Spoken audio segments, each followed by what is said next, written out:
तुमच्याही पायाला भेगा पडतात का? पायांना भेगा पडण्याची फक्त हेच कारण असू शकत नाही की तुमची त्वचा कोरडी आहे. अजूनही महत्त्वाची 5 कारणे आहेत. ते आपण जाणून घेऊयात. महत्त्वाची मुख्य कारणे म्हणजे असे की सगळ्यात महत्त्वाचं शरीरामध्ये पाणी कमी असणं.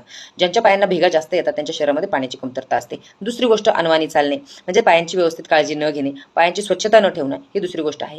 तिसरी गोष्ट अशी आहे की संतुलित आहार नसणे ही महत्त्वाची गोष्ट. चौथी गोष्ट अशी आहे की काही जणांना मधुमेहाचा किंवा दुसरी काही आरोग्य समस्या असू शकते. ह्या खूप महत्त्वाच्या गोष्टी. आणि पाचवी महत्त्वाची गोष्ट आहे की कन्सिस्टंट ते उभे राहतात कंटिन्यू. सो ही 5 महत्त्वाची मुख्य कारणे आहेत त्यामुळे पायांना भेगा जास्त येण्याची शक्यता आहे. आता हे टाळण्यासाठी काय करायचंय? सगळ्यात महत्त्वाचं रोज 2.5 ते 3-3.5 लिटर आपल्याला पाणी प्यायचंय.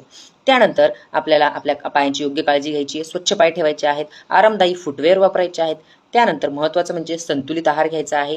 जास्त वेळ उभं न राहता थोडं बसून थोडं उभं राहून असंही काम आपल्याला करायचं आहे.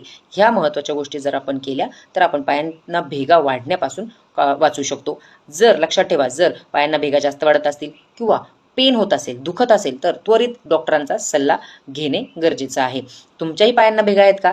सो ह्याच्यापासून तुम्हाला मुक्तता हवी असेल किंवा काही हेल्दी आरोग्यदायी टिप्स हवे असतील तर मला कमेंटमध्ये केअर असा मेसेज टाका आणि शेअर करा तुमच्या प्रत्येक फ्रेंड्सला. थँक्यू सो मच की फॉलोइंग.